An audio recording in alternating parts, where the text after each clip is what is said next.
Hello there. Today's video is bee-themed DIYs. I have 5 of them to be exact. Quite a little bit of a long video today, but stick with me and I'm sorry.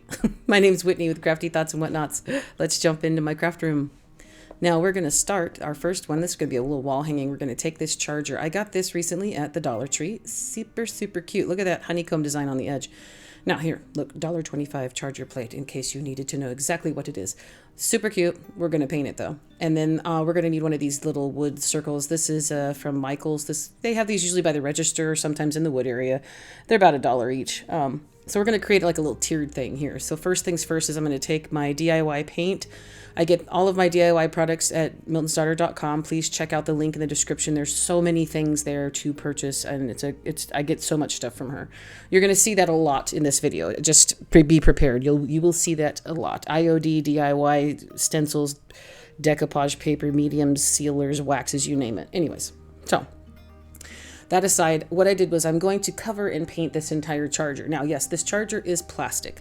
Plastic usually is not a good medium for chalk paint, but the best part is this is not chalk paint. This is DIY paint. It's a clay-based paint. So it is reactivated by water. So what I'm doing is I had to get away from that synthetic brush. It just wasn't working. So I went and got my gnarly, rusty, crusty. It's been very well used. It's a chippy brush I usually use for distressing. This was helping me get into the little grooves of all those little honeycomb design there. And what I'm doing is I'm just going to coat this entire thing with the color beadboard. It's not a crisp white. It's almost an off-white, but it's not cream.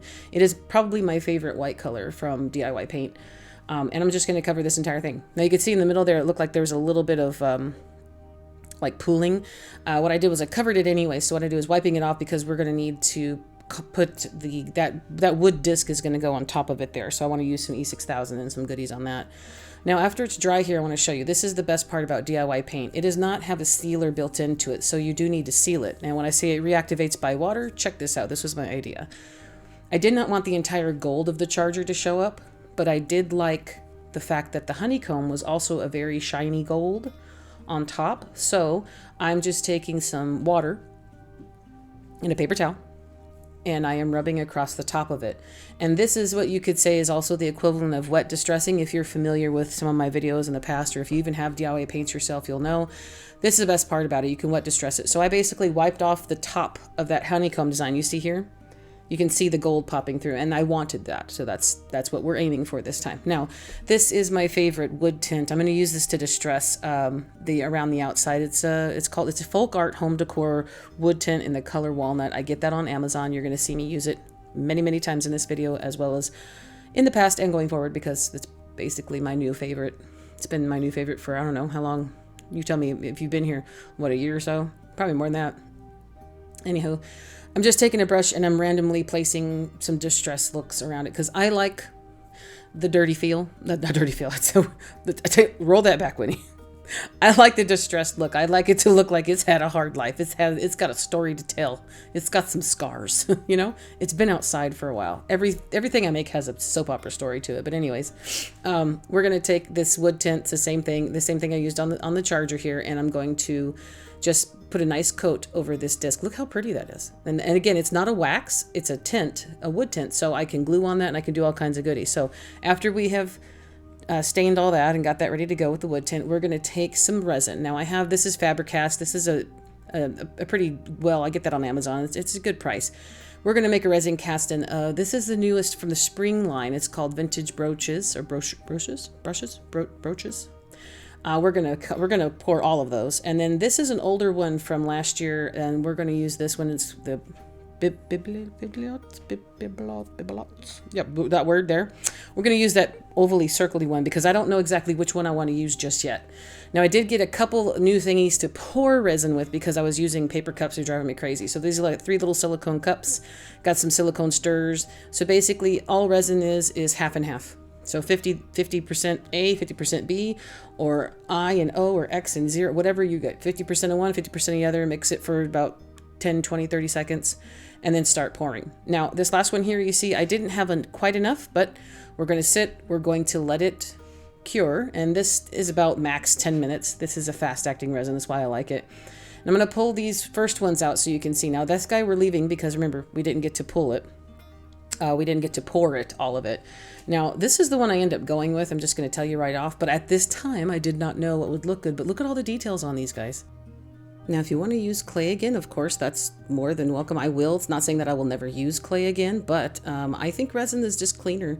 Now, if I want to get that cracked and weathered and stone look, I will be using clay, so please don't worry about that. Now, see here, I'm going to fill in around that, and then there's two little spots on this guy on the top left here that didn't quite get filled in. So after I mix up a new batch here, I'm going to take and just kind of dab in some of the resin on each corner where it was missing some of those pieces. That's just me being a little bit, extra, because I want to make sure that it's 100% done, because it was really pretty. Now I'm going to pour around the outside of this one and fill that one in, and then of course pour more of the same and the same and the same. Just keep pouring. I wanted to get at least one of every single one that was on this new mold for the spring 2025 line here. And then this time I was making sure, again, you have a certain amount of time to act on it. So when you start to see it turn colors, is kind of like when you need to just step off and let it cure. Now I have one of everything, and now I want to go through all of them.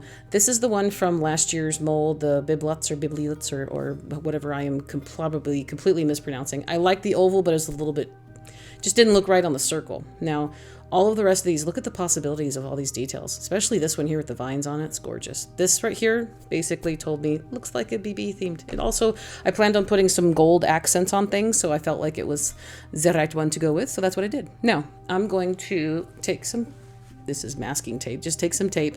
I'm going to put down what I call the wrapping paper technique of tape, so folding it over so all sticky is up, and I'm going to stick down our little mold here. And I'm going to go paint her. So I went to my acrylics because I wanted to go with a little weird beigey color. So I got my country tan out, and I'm putting, this is going to take a couple coats. I think maybe like 1.5, 2 coats maybe of, just all over. Trying not to be too sloppy because again, I want the details to show, right? So if I'm kind of going too sloppy at it, then I'll get too much paint in all of the little ridges and nooks and crannies and all these little, this has like a really cute little circular design on the inside of that circle there, and let me tell you, the gold, it gets picked out. I'll point it out again. That's what we're here for. I will make sure that I point it out to you again. See the little circles around the inside there? Picks up everything. So after it's dry, that's about 2 coats. This is the color we're working with. Now we're going to go to an older IOD transfer. It's called Wander. This is still available, so just take a peek again off of miltonsdaughter.com. There's a link in my description.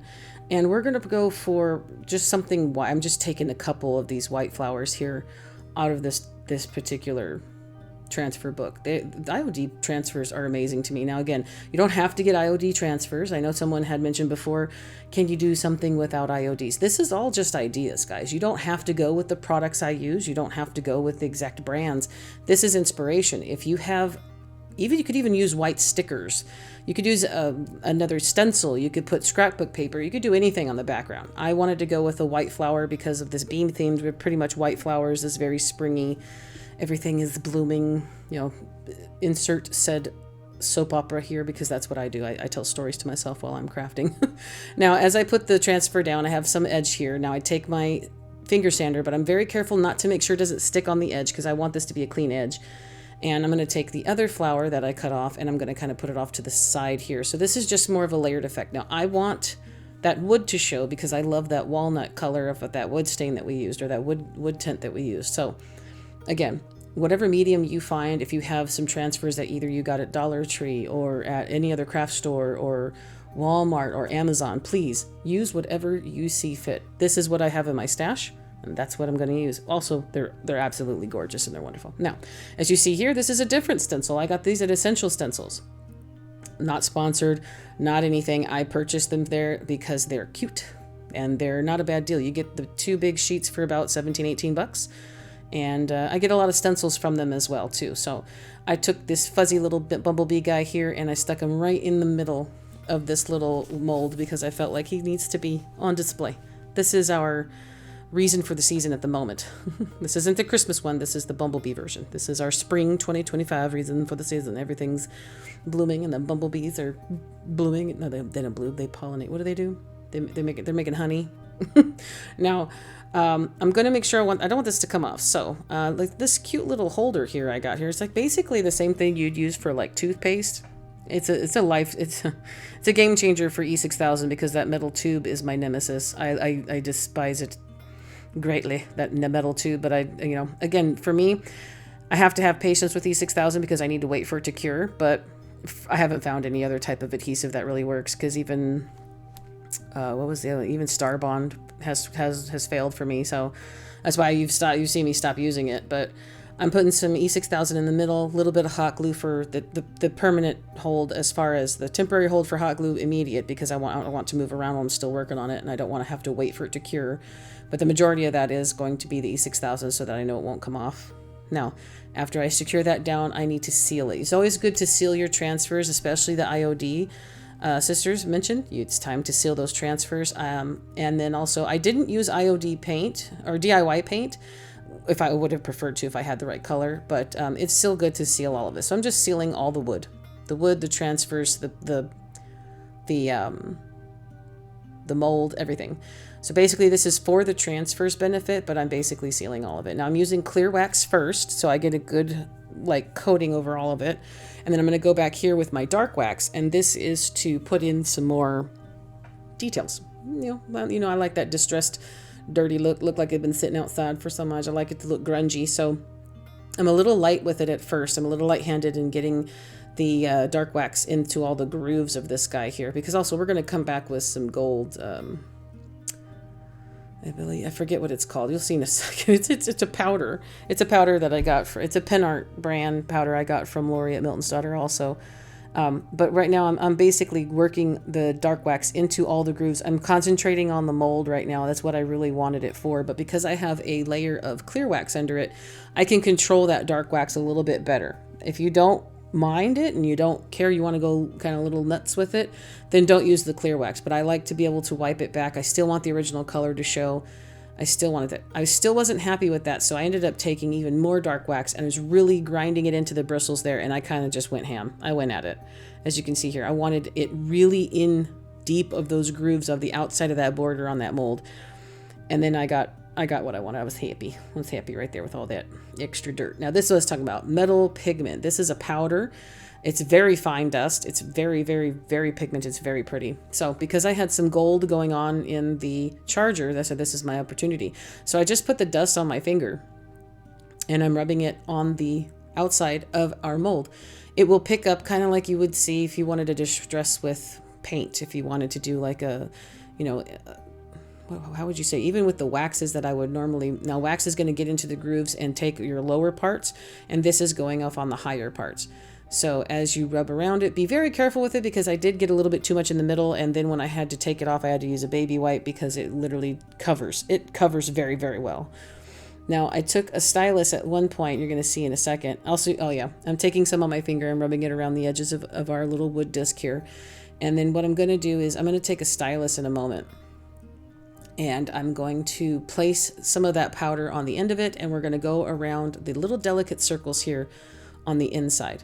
And I wanted this to pick up. Now I probably should have used a paintbrush or something better, but this is pretty much what I was going for. I got a little bit too much in some areas, but nothing has to be even, nothing has to be perfect. So it kind of turns into a big old smeary mess. Now that's where I messed up, and I was like, oh no. So I went and got a baby wipe, and I kind of got most of it off, so it was kind of more even a shadowy effect. I came back with some dark wax to kind of tone that down, trying to fix my little oopsie there. And I think overall, after all of that said and done, I still got the effect I wanted. And then of course I put some dark wax around the outside of that circle there. So I'm happy with the way she looks. What do you think? You'll see when we put it together, it's not too much gold. Now I'm going to use some floral foam. I got these little discs. You get them in a 2-pack at Dollar Tree.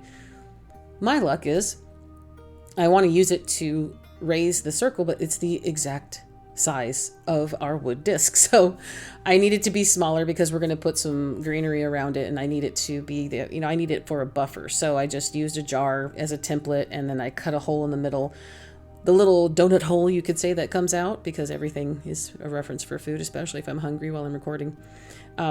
Yeah, I'm going to use that smaller one. Now, what I didn't show you is off camera, I took some weather defense and I put 2 coats on this outside so that we have basically a barrier to make sure that that DIY paint stays because I didn't want to wax that whole thing because I'm going to have to glue to it, obviously. So I did a couple coats of weather defense. I've seen Ginger Chick Rehab. She uses the weather defense on all her stuff, not just for metal. So again, I get that off of Amazon, but I think it's a good idea, especially even if I wouldn't put this on an outside door, but I live in the desert, so the heat will reactivate hot glue and stuff like that. Most of the stuff I make is all indoor stuff. It's, you know, they all live city lives now.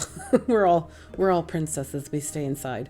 Now, as you see, as I jibbered through that, I took the disc from the, you know, the little cutout of styrofoam. I secured it down with some hot glue.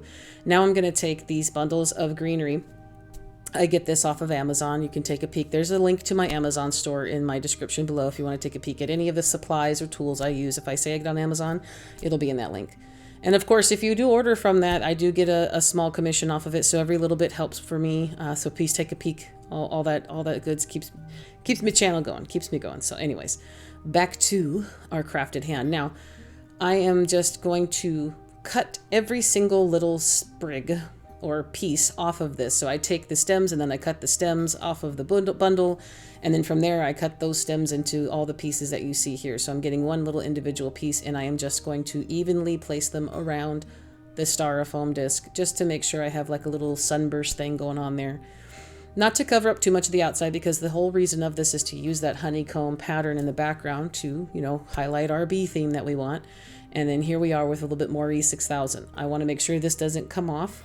So I'm putting that just in the center of the styrofoam, and then I'm going to come around the outside of it with some hot glue, and that's going to hold her down. Now, the greenery it's a harder plastic, so you're going to have to put some weight into this because the charger has a natural concave to it, you could say. Now, I held it down for longer, but with the magic of editing, I cut that out because nobody wants to sit there and watch you hold down a wood disc for for gluing purposes. So again, just hold it down, use your own judgment there, and just know that it won't pop back up after you've made sure that at least the hot glue has solidified. Now, I have a crocodile here as I talk through that too. That's a scrapbooking tool I use for making, it puts holes in things, wood, metal, fabric, you name it. It's a really good tool to use for popping holes. So I wanted to put these holes in our charger to turn this into our little wall hanger. And then this is some wire, I think it was burlap rope or jute rope that I got off of Amazon also. So I needed to put a little bit of hot glue on the end of it.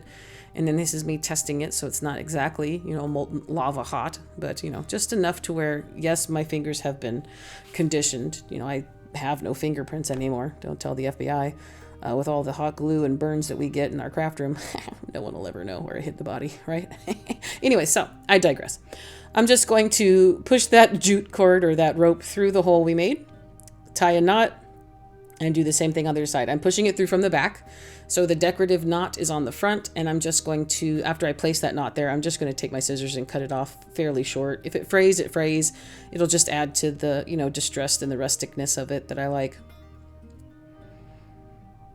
So cute, so easy too. There, now we have a hanger. But also there's nothing saying you can't use like a plate holder on the wall and then just tuck that cord behind it. Also nothing saying that you can't just use it as a shelf sitter and lean it up into things. There's also shelves that have little channels in them that you can put plates in specifically, like maybe even for ceramic plates. Don't worry about that. Use your charger, use all that for if you have shelf sitters or you're trying to put together a vignette. Now, I'm making a finger bow here out of some jute twine that I got off of Amazon. I got a really big bundle of it. You will see it many times in this video. I have a separate video in my description for my finger bow tutorial. It's slowed down, much easier to show and follow because it does take some practice, but just remember, if you're having trouble, I did too. I practice everywhere for probably over a year and a half, and even then I still have to pull them out today, so please no worries. Just try your hand at finger bows. I felt like it needed just a little bit there on the side of that little I guess they call it a brooch, that little mold there. It was just so cute, but look at all these details. We have our honeycomb design on the charger. We've got our cute little honeybee there with some white flowers. That was a little fast. But tell me what you think. I think that, for a $1.25 charger I ran into by accident. I hadn't planned on seeing it. I didn't realize that it was honeybee season. So I said, well, if it's out of the stores now, I better make a video for it. And so I made 5 things. That's going to be about an hour and a half long. What do you think? That's what I did. Now, The gold accents make me happy. So I knew when I saw that metal pigment powder that it would have been perfect on top of our IOD mold, along with the accents that we pulled back out with that wet distress technique from the charger, using that not IOD, using the DIY paint. I love that stuff. But tell me what you think. Is this something that you would use? Now, our second DIY here, this is a glass vase that I got. My husband buys me flowers from time to time, and I felt like this just kind of looked honeybee-ish, themed-ish. Now, in order to get said styrofoam in there, because we're going to be putting a bunch of lavender in here, I had to use my scissors very creatively. So, I'm kind of using them like tongs, and then for the second one, I decided to put the glue in the vase instead of on the actual styrofoam, and then use the scissors to put that in there. See? Just get creative there, because my fingers, my sausage hands would not fit in there, and I wanted to win, so domino, I won. Now, I've got some styrofoam in there. Yes, I used hot glue. The chances of it staying there, who knows, but it gets the point across. Nothing's coming out after you have all the stuff I've stuffed in there. Now, this is some leftover jute twine that I had to cut off of a failed wreath project about a year or so ago. I was doing something for Valentine's Day and it did not work out, so I ended up having to cut it off of the wreath form, and I didn't want to throw it away. I've used it as filler in a couple other projects over the year or so, but I feel like if you put this in the bottom of the vase, it kind of almost looks like the roots of a plant or something.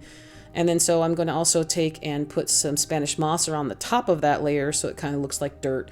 And, you know, if this vase was actually clear and not yellow or didn't have the texture, you'd be able to see that more, but it gives you just enough of a hint if you're looking at that much detail. There are two kinds of people. There are people who look at everything in such great detail and they either trying to see if they can copy it or they just like the details. And then there are people who are like, yeah, that's pretty. I didn't even notice it was, oh, is that what that is? Okay, that's great. Now, it doesn't matter which one you are. What I was going for is filler, and I didn't want to waste anything, so I was able to use the rest of the jute twine that I had messed up on another project, and then also some Spanish moss. So that was the short version of that story. Now, moving on, we've got two forms and two different types or two different looks of lavender here. One bundle is actually both bundles are from Walmart. Now that I think about it, one's a larger bouquet, and the other one's the smaller little bundles. Now I cut 5 stems off of the larger bundle and I'm grouping them together in the middle.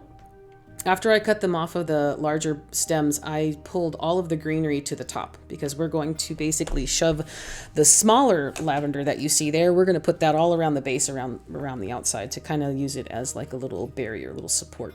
So I have 2 kinds of lavender, 2 styles. I'm not sure. There probably is actual, different types or species or whatever you want to say it of lavender in the real world. We'll see how it goes, but I tend to not have too much of it in my backyard, or in general, because, bumblebees, literally. That and rose. Oh, I could have used rosemary, huh? I know Hobby Lobby has faux rosemary in their greenery aisle, because let me tell you, the bumblebees love the rosemary out here, man. Don't put too much of that in your yard if you don't want to get stung by a bee. Just saying. Now, I'm going to throw in some of this baby's breath. I get this off of Amazon. It is an amazing little bundle of baby's breath. It comes in handy for so much stuff. You are going to see me use this year-round. So you're even going to see it in Christmas time because these little white accents just do so much for pretty much every season, in my opinion. So look at what that added. That added just enough of the little white flowers in there. I love it. So I only accent them with a couple sprigs of that baby's breath. Now, our decoration is going to come from this little home decor piece that I got at the Dollar Tree. I got quite a few of them. Some say hope and some say home. I have these natural looking ones, and then I think I have some green ones. Now, I took them all apart, and we're going to use one of the little discs here, and we're going to paint it white. Again, we're going back to my favorite, my beadboard here. So I'm going to give it a coat all over, front, back, and all around the outside circle. And we're just going to give her a nice good coat. I want to make sure it's all covered up. So however many coats that takes you with whatever paint you use, you just make sure that you are doing it just as sloppily as I am right now with that paint all over my glove. Oh my God, Whitney. This is called I'm too lazy to tape it down and wait for it to dry. So that's what I did. I just kept going until it was like so half dry that, yeah, look, it's fine. See, ta-da. Now, I'm going to an older stamp here. This is Antiquity stamp from Iron IOD. Again, miltonsdaughter.com. Take a peek. We're going to use this one here. Now, yes, this stamp is too big for the circle, but what I'm going for is the beehive in there. I want to use that beehive. So I'm going to use my Distress ink. It's archival ink. I'm using the color Ground Espresso for this one. It's a darker brown. You can get that in my Amazon shop too. I have that listed under my supplies. I did get a pack of them. So basically I use either Vintage Photo or Ground Espresso. The Ground Espresso is a much darker brown that you see here, and I got exactly what I wanted out of that. You see that beehive was about right front and center.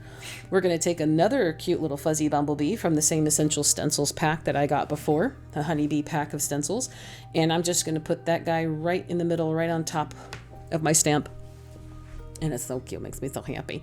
We're going to make like a little, I don't know what you call it, like a little bauble, little tassel, little decoration for the outside of our little vase there, because again, we got to throw bumblebee in somehow. We need it to say spring and bumblebees. That's what we're needing. We need the word bumblebee. Super cute.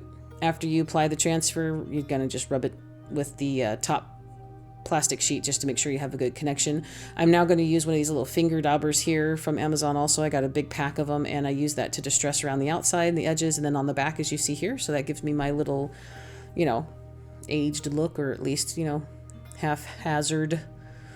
Who knows? Now, this is another little bundle of, I cut a decent amount off of my little jute tub. You'll see my little tub of jute later. I have that. I know for sure it's in the video somewhere. I like to pull it out and give her a little pat on the back, because she's just a cute little chunky tub of jute.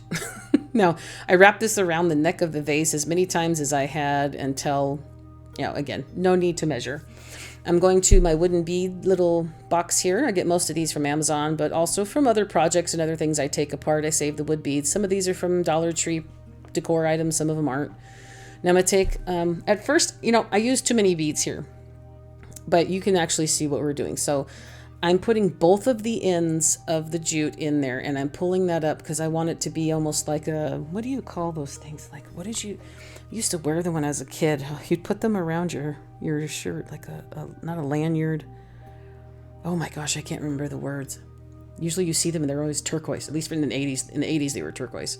Anyways, it's not a tie, it's something else. Not a brooch, but oh my, help me out here. I cannot remember what it is. Anyways, so I put 2 beads on there, thinking I was going to put another bead on the bottom. And then what I'm looking here is like it's too low. It hangs too low, and then our little bumblebee circle here is hitting the table. So let me put a little bit of glue here on the ends. Also, if you're having a problem threading things through different holes or beads, go ahead and put some hot glue on the end. You could put tape too, but then you got to take the tape off.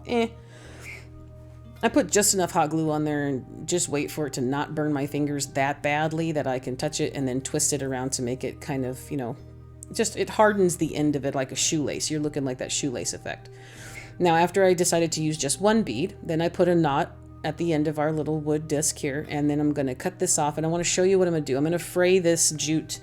Now, I have this little tool here I got from Dollar Tree a while ago. It's got a sharp little pokey thing on the end of it, but you could use a stylus or a safety pin or anything else like that, and I'm just unraveling the jute.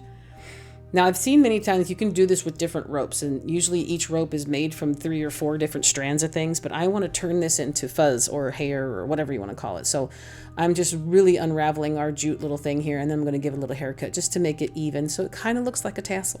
Makes me happy. And then put a little bit of dab of glue there. That's just to keep the knot either, you know, tied. It's not coming loose, I'll tell you that. And then secure that to the end of our little wood disc there, so that it's not going to move around. As far as off of the jute cord, the little bobble tassel thing we created will move. It moves with, you know, again, if you pick up your arrangements just to shake them, yes, it will move. Other than that, if it's just sitting on the counter like it's designed to do, if it's sitting in its space, it's just there to be pretty, yeah, no, it's not going to move. But should you choose to want to pick it up and shake it, it's cute. It has movement. Tell me what you think. I love the colors. I felt like that vase, you know, it's just kind of happenstance, because I don't remember how long ago my husband got that for me, but that usually tends to be the thing, whether he gets them for me, you know, flowers for me at the grocery store or the florist near the house.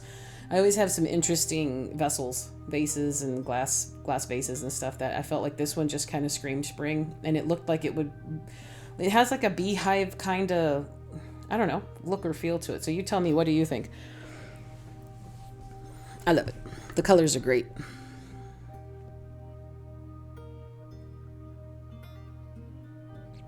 All right, now this one's got many steps, guys. Please stick with me. And by the way, I'm sorry and I love you and thank you for being here. Now we're going to start off with this wood hanging decor piece. It's a square piece of wood from the Dollar Tree. We're also going to use a 10 by 10 inch canvas frame. Now we're going to do a reverse canvas thingy and then we're going to put it on top of that other thingy. But first off, we got to tint everything with my favorite wood tint, as you saw before, home decor wood tint in the color walnut. So just have a wood tint party, man. Just go at it. So for the front of this, I'm only going to cover the edges, because why waste product when you're just going to cover it, right? If I know for sure that's my plan and I'm going to cover it, I'm not going to use unnecessary amounts of things, especially because, so there's me, dry fitting to make sure, did I get enough of the edge around there? So after I place a good amount around there, I use my paper towel to kind of wipe things off. And then after this, I am going to stain the back. I like to make everything at least somewhat decently finished on the back. I don't like to leave things, showing like tags or the backs of things, or, hey, I used this, Christmas tag to make a spring item. I despise seeing that for some reason. So any event, I just try to make it as retail shelf quality as possible, but it still screams handmade because I did it. Now we're doing a reverse canvas. If you're not familiar with that, I'll just kind of run through this real fast. You're going to take all the staples off of your canvas. You're going to take you're going to undo your canvas. I try to sand down the frames. Now this frame, it was not even close to being decent at all, which is hit and miss with Dollar Tree. I thought it would be wood, but this one's not even wood. Some of the smaller ones are actual wood. This stuff is like compressed tissue paper from, the Kleenex boxes we used to get in elementary school that had like chunks of wood in it because it was like so cheap. Anyways, this frame is horrible. But in any event, what I plan to do is paint it, but we're going to have to cover it now because it's just a horrible frame. But what I'm going to do here is we're going to paint the canvas. So I'm just putting a little pencil marking of what you will see.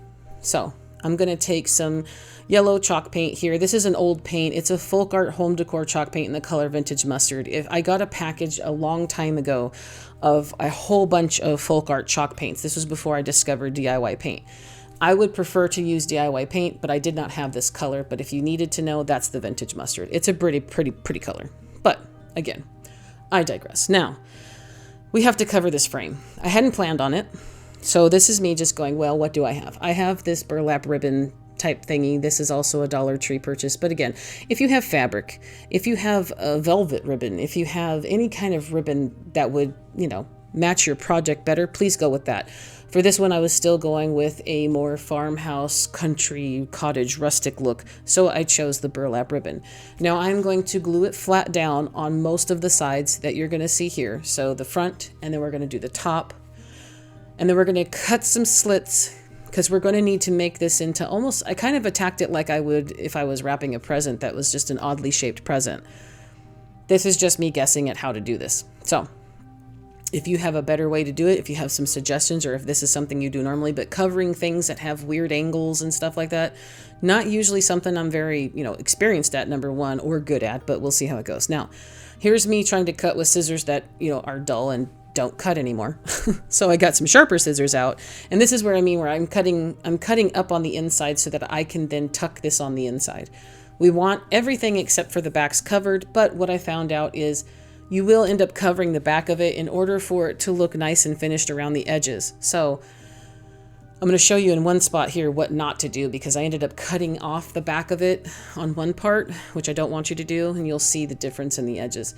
Now here's me covering the inside. I'm trying to do most of this in real time instead of speeding through, which is why this video is so long. Please go get some popcorn, hit pause, go get you a drink, whether that's tea, some iced tea, some lemonade, a soda, some coffee, whatever makes you happy. Go get your drink, go get some popcorn and some chips, and sit back because this video is about, what are we? We're only about half hour in. We still got an hour to go, guys. Or a little under an hour. Not a whole bunch. No. I'm trying to cut off whatever raw edges here. This is what I want you to do right here. I want you to bend both of the top and bottom in on each other. Do not do this. Do not do this. Do not cut the edge off. This is the first one I did thinking like, okay, well, this will be fine because you're not going to see it. Well, Maybe you won't, depending on if you use a different medium. With the burlap ribbon, you're going to see the edge because it's going to start to fray on you no matter what. Burlap is just, it falls apart. You you say, hey, Brie, how beautiful, how are you doing? And it just melts in your hands. It's like, yes, here's my car, take my money. Anyways, yeah. So I'm doing the second one here. I don't show you all 4 pieces. I don't think I did. Again, I've been editing this for a few days, guys, because this is a long video. So here's what I want you to do. This is me showing you doing both top and bottom together so that you have more of a finished edge. And then here I'm cutting those end pieces off. We're going to cover all that with our other ones. So you have raw edges on 2 sides, and then the other 2 sides, you're going to try to cover them and use a little bit more of a finished gift wrap technique. I'm trying to describe something like I had like I had a plan and an agenda or a pattern, and I really didn't. This is just, creativity at its best. Like, how am I going to cover this? This is a puzzle. So you just, and the best part of it is that I hold most of it out of frame so you can't see it. Isn't that wonderful? So after cutting most of it, then because of those corners of that really great quality particle wood toilet paper frame underneath there, I just shot a lot of glue into the corners of it. And then I'm using like the end of my silicone spatula that comes off the stick constantly because apparently it's 2 pieces. So I'm using that, and then eventually my fingers, and then that's how we're gluing the pieces together. So I had a lot of, for lack of a better term, hot glue boogers all over my fingers. Please excuse my language if that word triggers you, but that's basically what it is. They're hot glue boogers. Then I used a lighter, burned off all the fuzzies. Now we have to distress it because that's my jam. So I'm going to push not a lot, but a decent amount of these dark wax. Again, that's my DIY dark wax that I get from miltonsdaughter.com. I'm pushing it into the bristles, and I like to rub it into a paper towel off to the side. I will load it up into the lid, which is my best method is put most of it into the lid. And if I'm not doing something where I want to take off a lot of it because I'm not able to control this. Like we did on the first project, if you put clear wax down, you can control how much dark wax you have, and you can kind of bend it back or roll back some. With this, when you're not using a clear wax, this is also material on a burlap. There's no forgiveness. Once you put that on there, it's going to be pretty difficult to try to lighten it back up. So that's what the paper towel is for. And then you'll start to get, like I do, I get more brave. As you can always add more, but you can't take away. It's like putting too much salt in something. It's kind of hard to fix that, in my opinion, but we'll see how it goes. So with this one, it's like, well, let's see how bad I can make it, or let's see how pretty it is at the end. But that's what you get there. Now, the main event for this stencil here, this honeybee stencil from Essential Stencils, is I'm going to use one of the larger honey jars. As you can see here, I'm going to show you for an extended amount of time that it's 12 by 6, blah, blah, blah, blah. Anyways, so we're going to dry fit just to make sure, yes, I need to see where I want to place this. Here's all the little transfers I cut out. I got my honey jar, and then I got a couple bees. Now, originally, I thought I'd put it off to the right side. I'm kind of like a diagonal off to the left or right kind of person. I don't necessarily do things front row center. I put things crooked. I put things off to the side. In the end, the jar itself ends up going in the middle because, again, it's the picture's meant for. Now, I did go back to even another older stamp, Birds and Bees from IOD. And this one has a lot of good bee stamps in it. Look at the birds, though, too. I need to do a bird video because birds are gorgeous for many, many different types of themes. Whether you do, fancy or elegant or farmhouse or shabby or chic or whatever, birds are great. Now, this is the one I was telling you earlier. This is the lighter of the two. It's called Vintage Photo. This one, I'm going for a lighter brown because we have that mustard background that we don't need the dark. If I did the ground espresso, it would have been too dark. So I have not put my transfer down, as you can tell. I'm still going to use it as a guide to see where I want to fill in the negative space. So I'm using my stamps like you would. You could even, instead of skip the painting part, depending on what you're looking for and what you're going for. I wanted the canvas to show, so it kind of looks a little bit more high end. It looks a little bit more special. But you could use scrapbook paper and then put your IOD transfer on that. But I wanted this to be a little bit more special. So here's the different bees as you see here. I'm just loading them up with my ink and pressing them down where I see fit. So I'm putting a couple here and there at first. Then I'm going to skip back and get different, well, even then here's another different one. Do a couple of these.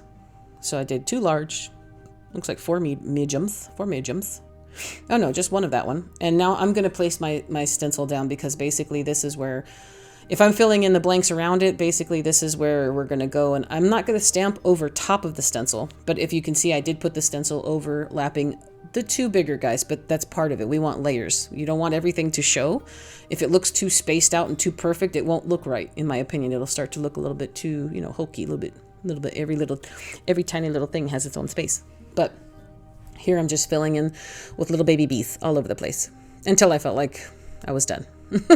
And then I had to remember, well, Whitney, leave some space, because you do still have 2 more rub-on transfer bumblebees you want to put on here to kind of, you know, not accentuate, what's the word? To accompany, or to accompany. Oh man, I'm telling you, words into sentence making sometimes, guys. Any hoodle. You see, I'm doing like that there, and then that there, and then there. And then look at that there. Know what I mean? Vern. Also, look at that. They have little pieces of lavender in there and white flowers. Everything's like leaning perfectly to each other. Now, I have taped my canvas here to one of my old pieces of an old mat. That's a mat that I cut into many bigger pieces. A big mat that got ruined with heat, and I cut it into smaller pieces. So I taped my canvas to that. We are now going to attach our frame. So you can see the one side that I cut, and the other 3 sides are perfect. Anyways, we'll move past it. Hot glue it down. Make sure you got a good, nice little hold, and you're going to take a very, very sharp tool. Be careful. For some reason, I'm better with sharp things than I am hot glue. I will burn myself with hot glue on the regular, but when I have a sharp X-Acto knife, watch me, knock on some dang wood, knock on wood, because let me tell you, I'm going to cut myself tomorrow. I don't seem to cut myself ever. Like, I don't really have really bad accidents with knives and stuff like that. I need to really stop saying it out loud, because I'm going to have a problem. Anywho, after we cut it off, the reason for the super sharp X-Acto knife or whatever, it's just because you're cutting it off of the, you know, you glued the frame down, and you want to get a good one pass through, cuts right through that canvas, and then you got a nice clean edge.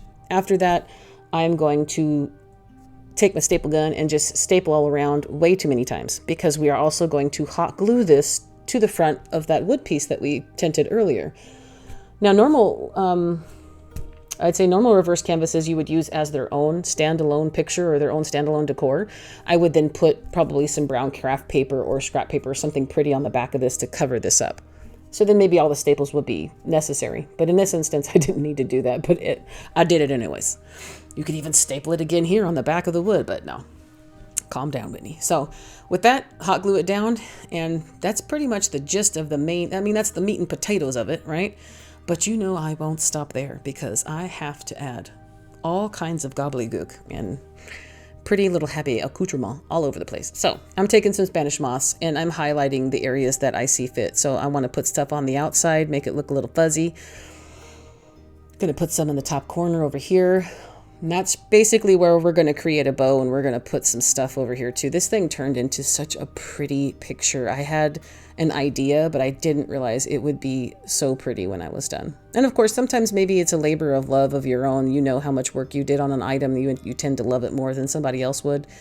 These things are gorgeous, and they turned out so great that, yeah, I couldn't decide to just not make one or not put one in a video. I wanted to show it. So that's about, we're going to get 120, not minutes. We're going to get an hour and 20 minutes of crafty goodness.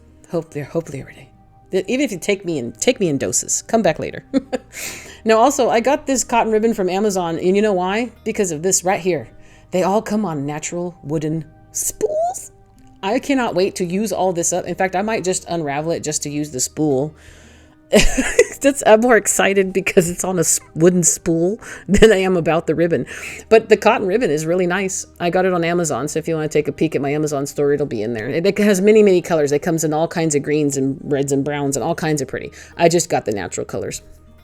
Now I'm going to take this plum ribbon. This is a very pretty, it says amethyst there. My buddy lives in Maryland, and she is not that far, my best buddy. She's not that far from a ribbon factory, which amazes me, because if I lived near a ribbon factory, I would probably be there. They would know me.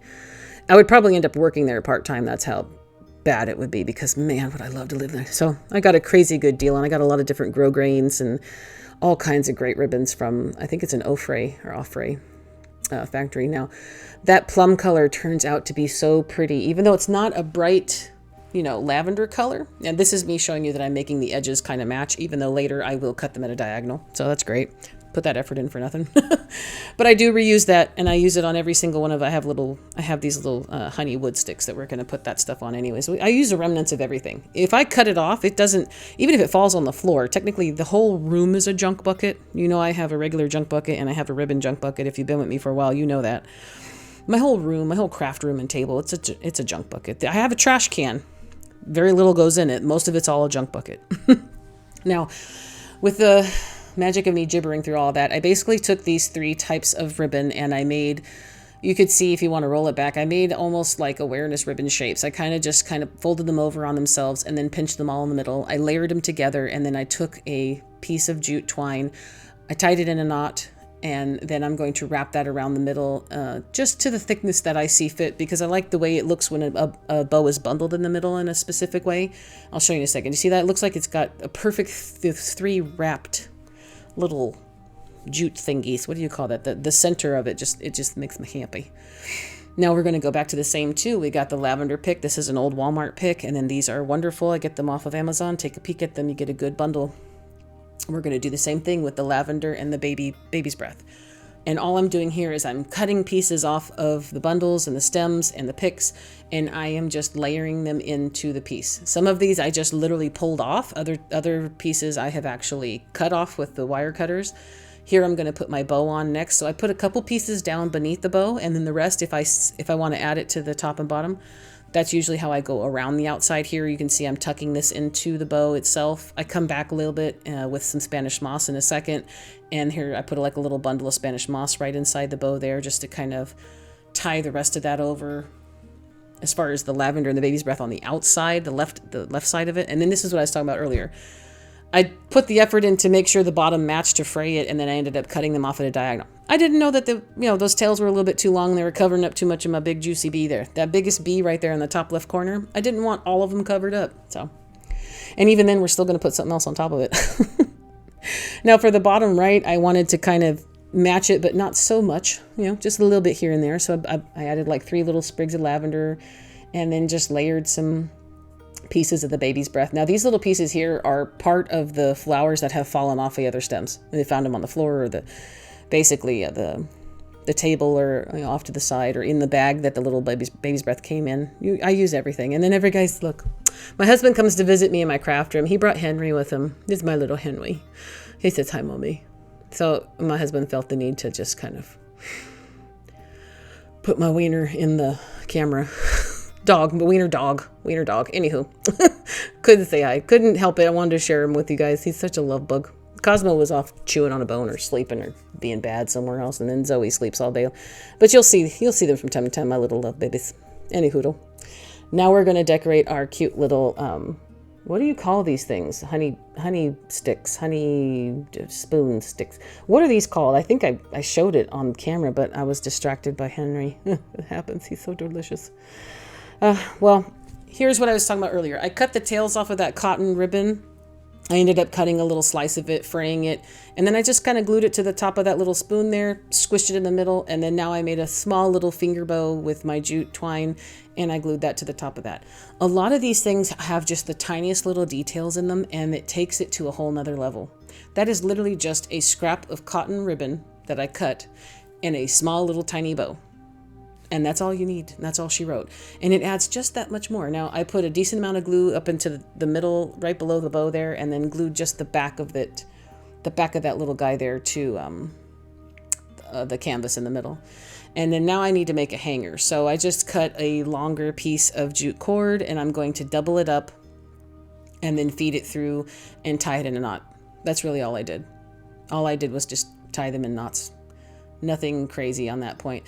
And then also, a lot of these times you can take this jute and you can tuck it behind your piece and still use this as a shelf sitter or up against the wall on a shelf. Then you could put some other things in front of it. You don't necessarily always have to have this as a hanger, but you can if you need to. Now this is me using, this is like a bunch of nail glue I got. It's a decent glue. I don't use it on my nails. I have Gel X nails. I don't use acrylic, so I usually don't have nail glue anymore, but that stuff is good for knots, and that's not going to come those knots aren't coming loose. Now, don't forget, I have my clear wax out again. I needed to seal the transfer. And again, I didn't use IOD, or I keep saying IOD. I didn't use DIY paint, but if you did, you'd want to seal the paint. But basically, I'm sealing the transfer so that now it has less of a chance of peeling or cracking, depending on what it's exposed to. But again, this should live an indoor life. But tell me what you think. All the colors came together. I love the fact that the transfer has lavender and white flowers in it. And then I was able to kind of mirror that in the florals on the bottom right and the top left corner around the bow and the outside. Spanish moss seems to be my go-to. I just love the way it looks together. Tell me what you think. I know sometimes people don't like the Spanish moss because it's a bit messy. I used to be that person. I hated Spanish moss because of how messy it is. But literally, if you're tapping it or you use scissors to trim it and you just tap, tap, tap, tap, tap, you won't really have that much fallout from it after you've already applied it. But I love this girl. It turned out so much prettier than I thought. I always worry that I'm using too much Dollar Tree this or too much Dollar Tree that, and then I'm putting some expensive stuff on a Dollar Tree frame. But look at it. I love it. She's pretty. Here's another Dollar Tree accidental find. When I found that charger, I also found these fabric placemats. Now, I couldn't say no because look at the fat little bumblebee. He's so cute. So, taking my tags off, we're going to do this. Now, I'm going to make a little decorative pillow thingy. I've made them before. You guys love them. So, we're going to use batting on the inside before we stuff it with some polyfill. So, take your fabric, your placemat. These are pieces of batting that I already had cut for other projects. I make microwave bowl cozies, holders, and stuff like that. You need batting for that. So, I'm using this just to kind of line the inside. I did this just recently in my carrot videos. And then I made another Christmas one, I think, a few years ago. They're like little mini decorative pillows that look super cute. Again, I seem to be a smalls person, a shelf sitter, tabletop decor person. You could put these in vignettes and just kind of layer things together. And then literally your eye has so much to look at. So it just grabs you in so many different ways. I really wish I should just make vignettes, you know? It would be... First off, the clutter would be remarkable. I would need to sell a lot more things. Which reminds me, if you guys have a chance, take a peek at my coffee page. I have a lot of DIYs for sale that I'm trying to clear some space for. So if you like the things I make or you want to support me in any way, you can take a peek at my coffee page and either make a donation, or instead of a donation, you could buy a DIY. And then that money goes towards helping me. And then also I send you a goodie in the mail. But...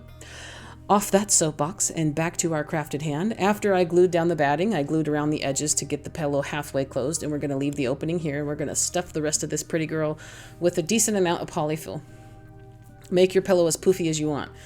I had to control that because I don't want it to be too poofy because we are going to decorate the outside of it. Now, my carrot one from just this past Easter was poofy, and we're going to we put the ribbon in the middle on that one and the Christmas one I made a while back. And it turned out okay because extra poofy was fine.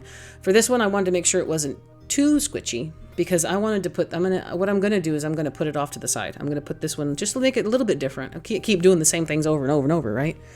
I mean, that's basically what we do is we do the same things over and over. We take pretty things and we cut and glue and decorate and then look at them and smile. That's pretty much that, and rinse and repeat.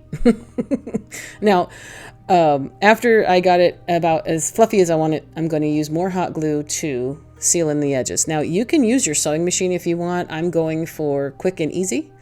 But again, this hot glue isn't coming undone. Now, I want to focus on this little chunky girl right here, chunky guy right here. And I don't want to cover up the bumblebees. So we're not going to put the ribbon down the center. Now there's another one on the left here, but that main one there, I'm going to choose this as my front. We're going to take some pretty ribbon. Now this is old Halloween ribbon, believe it or not. This came from Michael's during Halloween many years ago. And I'm just going to take this. I liked the black lace decorative piece down the center. So I'm cutting enough off of it to wrap around the whole pillow. But if you see here, I'm going to go more to the left side of it so we can make sure that our little bee here shows. And so we're going to secure that down. Now I cut the corners off here on the bottom part so that when we fold over our ribbon, you see me cut right here, boop and boop, that doesn't stick out. Again, this is a more finished look for the back of a project. Should that be seen or need to be seen, at least it looks decent. I put a small little hem in the ribbon and then I glued it to itself. And so now it's secure on the back and it's not coming off. Once I flip it back over, I also will put a little bit of glue on the front bottom part just to make sure that the ribbon doesn't move too much. Let's see if I show you right here and boop, there we go. That's just to secure that down to the pillow itself. Now, you know me. I'm about to make some more decor items, so get ready. So first we're going to make a cute little bow. This is some older, again, this is Celebrated. That's a Michaels brand ribbon. I've had this little honeycomb ribbon in my stash for some time now, and I couldn't say no. So it's a little bit shiny, which I think will add to the more, rustic and dull look. Now here's my small little tub. Look how cute she is. It's only 325,442.6 feet. No, I don't know. It's a lot. It's a lot of yards of jute twine that I will never have to buy from Dollar Tree ever again. I mean, I was a little bit bitter because my Dollar Tree would not carry jute twine for I don't know how long. So I'm like, well, fine, forget you. I'll go to Amazon, and I bought a billion yards of it. So I like to pad it. Anyways, as I talk through all of that, I pulled a little bit of jute off of our little tub of jute, and then I pulled all of the wire out of my honeycomb ribbon because I don't want it to be wired. I want it to kind of have a floppy look. I want it to be a drape. I want drape. We won't say floppy. Floppy's not pretty. I want it to drape naturally across the top of the decorations. Yeah. Take the wire out, and then there you go. Make your cute little bow. Now, this black and white striped ribbon here I got off of Amazon, so that's listed in my Amazon store if you want to take a peek at it. It is just a nice grosgrain feel. It's a thicker ribbon, and I felt like the black and white looked good with the pillow part of it. I like mixing browns and blacks and whites together for some reason. That's been my thing for a little bit. So I just took a piece of that and kind of, you saw me finagle it into the top of a bow on top of the honeycomb ribbon. Took another piece of jute and then tied that around the back. Now I'm leaving the tails there like this because we're going to add more jute to the top of it. So that's going to work to our advantage. Put that off to the side. Now, remember this little disc from earlier? We made that for our little vase with our lavender in it. I'm going to take another one, and this time I'm going to use my DIY paint in the color Layered Chocolate. Now you look, that's a brand new one. It hadn't been opened yet. I didn't even break the seal. It's like a tube of Pringles. Once you pop, you can't stop. Although, don't eat this. I would eat Pringles. I wouldn't eat this. But anyways, I wanted to only do the sides and the back of it to get, that dark brown color into it. And what I did was just flip it over, and I just kept painting. Just paint, Whitney. So it's a great color. It's a very pretty color, especially after it dries. You get this nice color, but I had to sand that off because I wanted to go back and get my buttercream. This is just a Craft Smart acrylic paint because I want to put a transfer on it, and that dark brown was just too dark. So I went and got my buttercream, and it's acrylic paint. It's not a good quality. It's not the best. I really do need to get some yellow or mustard colored. I do believe they have a queen bee color or some sort of sunshine color in DIY paint. I'll have to check with Lori to see what they got, but I do need some yellow. I got orange and greens and reds and browns. I have no yellow. No yellow DIY paint. So in any event, I did a couple coats of that and then got another bee off of our honeybee transfer from Essential Stencil. And I'm just going to put this pretty guy right here in the middle. Just right front row center. Rub-on transfer is super easy, just like IOD or any other place in Amazon. You just rub them down. I like to take the top sheet and I do the IOD technique on every transfer, no matter what brand it is. And I rub that down to make sure I have a good contact. I'm going to use my Vintage Photo Distress Ink from Tim Holtz. And I'm going to go with my little Amazon finger dauber around the outside edge. This gives me that little shadowy vintage look that we all like. Or farmer's market, farmhouse look. And then I put a little bit in the middle, and then look at my little ton of buttons. I put buttons on, I guess. You thought you'd get through a video without buttons? Nah, not gonna happen. I put more buttons on the pillow too. I'm just gonna let you know now. Just something to look forward to. There's more buttons coming. More buttons on the way. So I just felt like it needed a couple thingies on it. So I just put something on it that made absolutely no rhyme, reason, or sense. Because, bumblebees and buttons.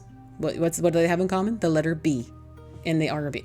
Oh my gosh. B for button. B's for buttons. Anyways, yeah, ignore me. Now, check this out. This is a beaded garland I got on some crazy 90-some% clearance at Walmart a few years ago. But look at all these beads.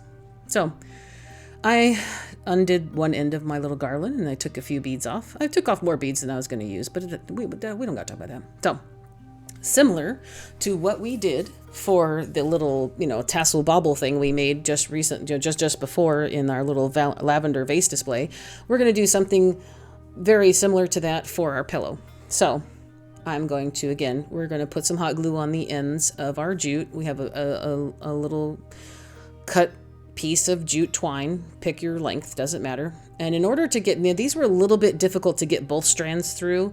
And on some of them I was okay. And then I'll show you what I had to do on a couple of them because they were just too tiny. But we'll get to that in a minute. So I'm feeding both of them through. And then I'm going to put a very small one, then a black one, and then another, I think that's a white color. So I left them all natural. I did not change the colors of any of these. I didn't paint them. A lot of them, the natural color looks great. And then there's sometimes where you can literally just take your fingers with a little bit of paint or stain or something on them and change the color so you don't have to get 100% full coverage and then you get that distressed look anyways. Makes me happy. So with that, I put the 3 beads on top. We don't have to worry about length on this one because we're going to make it long on purpose. I threaded through our little bee bauble we made with that little wooden disc. And then here's where I was having problems getting the bead through. Now this bead was not happy. So what I did here was these are like a jewelry type thing. This is a jewelry bead. I guess it's a file. I got that on Amazon. They're super cheap and it worked so well. You'll see in a second. See that there? It's like a decent little file. So if you have something like whether it's a resin piece or a plastic bead or this particular came in handy perfectly for this wood bead here. Now I have a much smoother, wider opening and I can get both of my twine ends through the bead just fine. Did you need that? Probably not. Would you have been fine if you just tied a knot and went on your day? Probably. But I love it, and it makes me happy that something I actually bought got used. I forgot what I bought it for. I bought it for a specific project that I didn't get used for, so I'm like, oh, you know what? I have those little jewelry files. So it turned out great. Check that out. So I have my beads on top of my bee and a bead on the bottom of my bee. And then the same thing we did before where we cut off the little tassel edge. And then I'm going to use this little sharp pokey tool here, where you can do safety pin will be fine, just to, shred out the bottom, not shred out, but to unravel it and make it look like a little fuzzy tassel. It doesn't really tassel out very much there, but we'll get the point. You'll see it closer up. Now, I have another one of my little wooden bee spoony honey dip thingies, but I can't remember what they're called. And I'm going to turn it into a bauble. I also want to hang it. So I have this precision pin vise. I got this off of Amazon also. This is also for smaller things. So if it's something that you usually, here's the thing. Let me start over. Most of the stuff I get has a hole in it that I don't want a hole in. And then there are a few times when I want something to have a hole in it, it does not have a hole in it. I was like, well, I'm not going to go get a drill and with a drill bit because then I will probably hurt myself. So this little pin vise is like, it's good for, resin pieces. That this was like, it's marketed for like people who make keychains out of resin items, stuff like that. This little set comes with all kinds of different sizes of, what are those called? Bits, those little drill bits, I guess. And what you're going to do is I picked the biggest one because again, we're going to feed our jute through it. And then what you do is you put it through the end and then you tighten the bit inside the end. So you tighten it down pretty hard. So you make sure that drill bit's not going to go anywhere. And you can see me twirling it here. The little metal pieces tighten down on it. And then that drill bit it will not move. Now this piece moves here. This end twists. So you put this in your hand, in the palm of your hand. And then with your fingers, you can twist the whole rest of the piece. So this piece is where you're moving it. And this piece is where the rest of it twirls. So you basically have a little hand drill, which is why they call it a precision vise. It's a hand vise. So now I have had carpal tunnel surgeries many moons ago in my early 20s. It's not too bad. Every once in a while, my hands will go numb on me. I don't have neuropathy or anything like that. But as you know, in our crafting world, what we do, we use our hands for a lot of stuff. This wasn't horrible. I did speed this up, I believe. Let me see. This is 6 times as fast as I went. So this has been sped up 6 times. As you can see, we made it through the other end. It did what I wanted it to do. I don't think that I could have done this with a drill. This is too small of an item.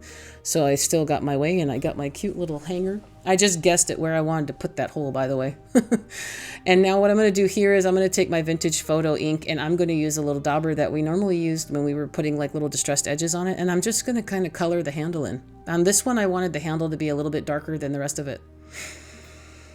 And we're going to do the same thing where we put that little piece of cotton ribbon down towards the edge so it doesn't have to be 100% covered all the way to the end.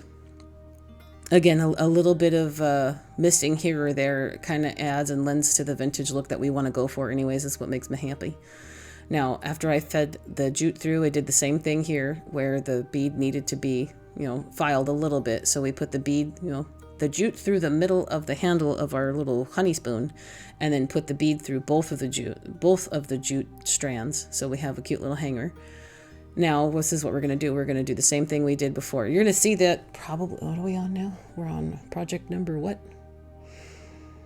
Yeah, after this one, there's still one more, and we're going to do the same thing with that too. You're going to see a honey spoon in that one too. I got a packet of them. I want to say like 20 or 30 of them from Amazon. So I have many more little bee spoons.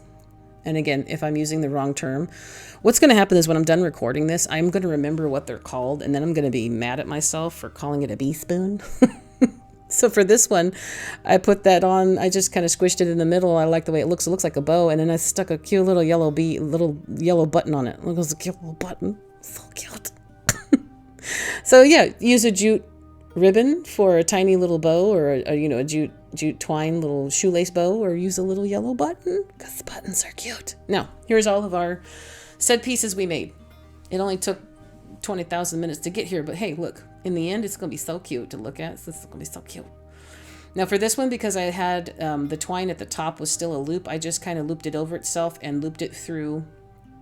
I went underneath the ribbon and looped it over itself. This thing's not going to come off, so if you want to, just cut it and tie it in a knot, whatever you see fit. But from here, when I got the placement of my little bee spoon, I wanted to then tie that one to the jute that I wrapped around itself at the top of the ribbon at the top of the pillow. Hopefully what I just said makes sense. Now this one was moving too much for me, so I glued it down. So our little wooden circular disc bobble guy, that's not going anywhere. But the little wooden bee spoon has movement. So again, if you like to pick up your items and shake the life out of them just to see how cute they are, because cuteness aggression is a real thing. It's natural to want to pick something up and squeeze it. Like puppies and kittens. Some people feel that way about babies. Don't squeeze too hard. But if you want to pick this up and move it, yes, the little bee spoon will move. Now you see here, this bow up to the top right, I made that. It was too big. It was ridiculously too big. So we're going to make another one like I'm doing right here. As you see bottom left, I'm making just a bigger version of a finger bow. Again, check my tutorial in my link in the description below if you want to take a peek at a slowed down tutorial for it. I just needed to make it smaller. I needed to calm down. So this one has been layered on top of this bow. We're going to use this guy in our next one. So don't worry, you will see him again. He's going in the next and the last DIY. Now, here are all the buttons I had off to the side. And I thought, 5 buttons should be enough. Who was I kidding? Ah, Whitney. I was like, I'm just going to put 5 buttons on this. I don't need to have my button box out. Yeah, that didn't last very long. So I just started layering the buttons on. I pre-picked out my buttons thinking I was going to save time. Yeah, 2 hours later. So I'm layering all these buttons in different layers, different spots. I like this one on top of the tail. I put this little random yellow guy here, but I'm like, no, he needs something on top. But look at this button. I'm glad I went back in. I'm going to show you in a second. That button has a pattern in it that it looks bumblebee-ish. Look at that. Doesn't it look like a bumblebee? It's perfect. It's perfect. And then I put a navy blue button at the top for some reason. I thought that was cute too. What do you think? Is this weird? I don't know. I liked it. It was one of those things where it's like fly by the seat of your pants. Put the button on there. Life is short. Use the buttons. What do you think? That's my new, put on a t-shirt. Life is short. Use your buttons. I think look at that button. Do you see that pattern? It's like perfect. Mimics the stripe. It almost looks like a bumblebee body. So cute. I love it. Tell me what you think. Would you do this? Am I the only one making these little weird, short, decorative pillows? I don't really know. I think they're cute. I love them. I think they're cute tucked in. If you put a tiered tray up against the wall, you could tuck this pillow even on the outside of the tray to the left, and then maybe put a tall vase off to the side. I don't know. I love them. So you tell me your thoughts. Now, our last project, please give me a pumpkin emoji if you are still here with me, and thank you ahead of time. I love y'all. Ugh. Now, this is Amazon wood. I get it in a box. I got a bunch of wood back in the day. There's a link you can see there. It's in my Amazon store. And now this is barnwood patina. Gives me instant weathered wood. I've used this in a couple other projects, but I wanted to get my grays in with all my browns and naturals. Whew, that was a lot to say. Whew. Calm down. Talking really fast. Now, normally I'd put this on and leave it on, but I want the wood grain to show through. And you can use this as a patina, as a sealer. So you could even use this with decoupage papers as a decoupage medium if you want to go for that darker look. I wouldn't use this if you want to see the details of whatever paper you're using, but this is such a pretty distressed look. It's gorgeous. It's gorgeous on lighter woods. I love it. So I put one coat on, and then here I put a little bit more on top. And again, I get that from Milton's Daughter because it's a DIY product. So And now here we're going to another Milton's Daughter thing. This is a decoupage queen. I believe it's called the Queen Bee. It's a Queen Bee stencil. I think, yeah, Queen Bee stencil. It's about $17 for that stencil. Not expensive at all, and it is a wonderful quality. You can clean it off really well. I've used a couple of these decoupage queen stamp stencils recently, and I love every single one of them. So take a peek at them. They're also on Lori's website, miltonsdaughter.com. So what I'm doing here is, after my wood patina, obviously that barn wood patina has dried, we're going to use my DIY paint in the color B board again, because that is my favorite. But I'm not going to just solidly stencil over the entire piece of wood. I am going to purposely leave out spots. I'm going to kind of fade it off and left. And there's your first little instance there. You see on the right, when I started to stencil, I loaded up my stencil brush and I tapped off so much of it that it was almost empty and dry. For me, that's the best way to start out. Then you get a little bit more braver. You get to see how the stencil works, how your hand works, how you're feeling that day. You know, all kinds of variables go into it when I stencil. So yes, there are times where I have bleed through, but that's because it's my own fault. And I'm thinking, let me just go at this with like a whole bunch of paint. Yeah, that doesn't work out. So I put a little bit of tape down just to hold it in place for the majority of my stenciling. And then I pull the tape up at the last minute. But do you see how I purposely left a lot of pieces out? I did kind of, other than using a pouncing motion up and down, I did at some point when the brush got super dry, I did go around in circles in order to get more of that faded look. Now, we're going to take our next stamp. This is an older stamp set, still available. It's called Typesetting from IOD. And I wanted to do all capital letters. I want to spell out the word honey. I was just shy of that letter Y fitting, so I did a capital H and then lowercase O-N-E-Y. Now, lining them all up. I have a clear mount from IOD also, which you can use even the cutting boards, the clear cutting boards from Dollar Tree work. Also the backing that the stamps come on directly, you can use that. There's a piece that you can peel off. You can use those. I use those in the beginning, but this one has a grid pattern I love on it. After I get my spacing right, I'm going to use the ground espresso that I've used before in this particular video. And I want to go for a dark honey. We're going to put it on, we're going to distress it back, but I wanted to go for as dark as I possibly could because I have the barnwood patina and then I also have the stencil going on back there. I want this to show up, right? So I loaded it all up, pushed it down, and I'm like, yes, this looks great. Now, I wasn't happy with the H. Looking at it right now, I should have left it alone. I really did. But I'm going to show you here. I'm taking off all the small letters. Again, you just wipe them off with some baby wipes, put them back on our backer sheet. Now I'm inking back up the H. And I'm going to take some of it off here and there because I only want that left side of the H. I only want that one to get darker. And I was off, as you can see here. So now I have a shadow line. But I'm going to fix it, and you won't even notice it at the end. And if you do, you can tell me, but I want you to see how I screwed it up and how I'm going to fix it. So I took my sanding finger sander. Again, this is an Amazon tool. I got this on Amazon. And I finger sanded most of the secondary line, that hard line from making that second stamp in the wrong spot. I sanded most of that off and then distressed the whole thing over. So I gave it a nice little shadowy, dusty look. I'm going to take my finger dauber with the same ground espresso, and I'm going to I go over all my edges to get my vintage look. And then I kind of dabbed it in a few spots on top. Going to do the same thing we did before with all of the other bee spoons. Through the whole video. You've seen this once, you've seen it 5 times tonight, or at least 4 times tonight. Yeah, because I don't think the first DIY, the first 2, so you've seen it 3 times. The first 2 DIYs did not have a bee spoon. I did side of abuse it for every other DIY I did today, but hey, what are you going to do? They're cute, right? So, same thing I did before. I glued a piece of that little natural cotton ribbon onto the top of it, squished it in the middle, and what I wanted to do is, my idea was to use the bee spoon as like the stand for the sign so it would stand up on its own. It doesn't work out, but I'll show you how I fix that later. I'm going to cut a nice little piece of jute. I basically tied this like you would you tie your shoes. It's like a shoestring, a shoelace bow. It's a very simple little tiny baby bow. And I'll put that on top of the cotton ribbon that we put on top of our little bee spoon.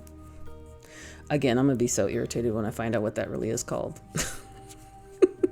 And then here's our bow that we made. This is just a bigger bundled bow. I just wrap it all around 4 fingers and then, cinch it down the middle. Now, I have these furniture tacks that I got from Amazon just recently, and I had to use one. So I'm going to glue our big old bow to the top corner. And then I'm going to take a furniture tack, and I'm going to just shove that right down in the center of that jute. I'm going to push it. It's a sharp tack too. I'm going to push it right down into the middle.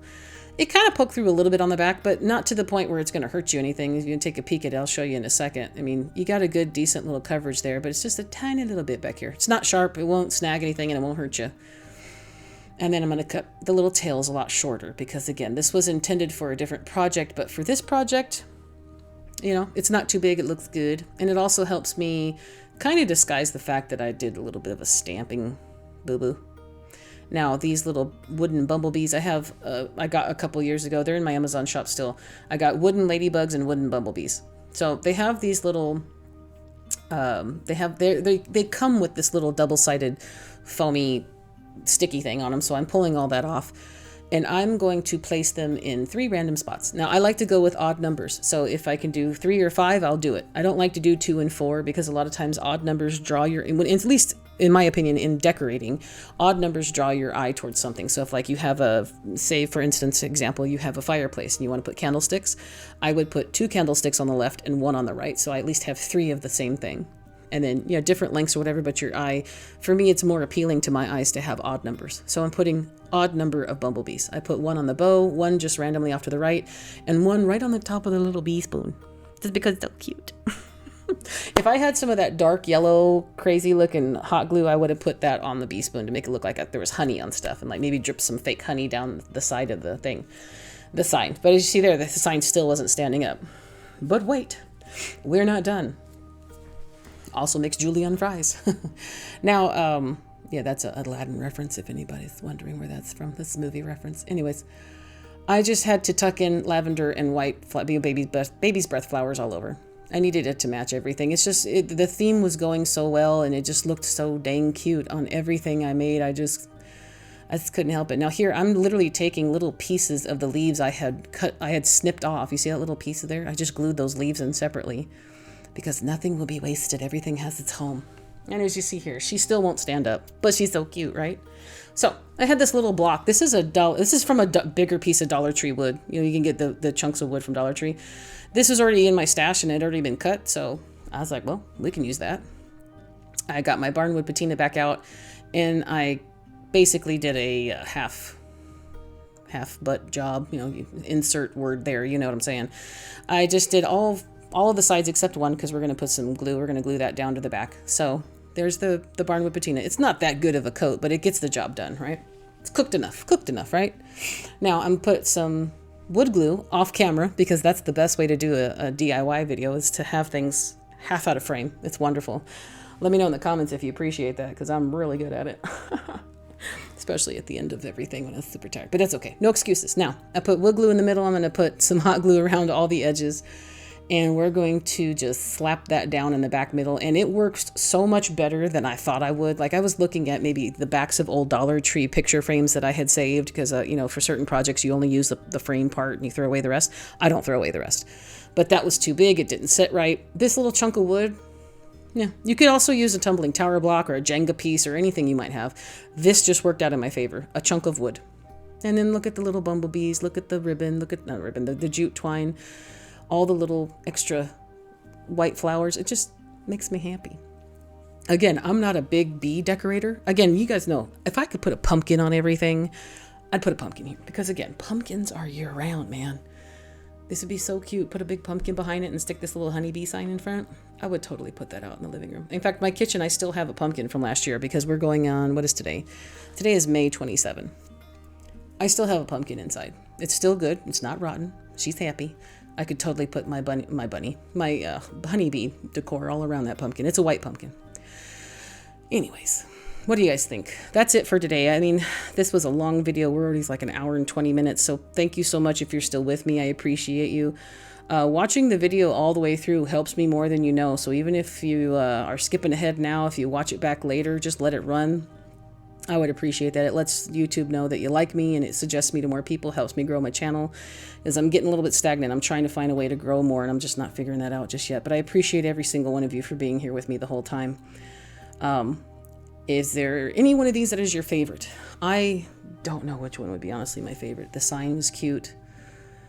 The little The little daubers are cute. I don't know, the little bee spoons. I don't know what it is. Just anything with buttons and bows and ribbon. Oh my, that's where my heart lies. Makes me happy.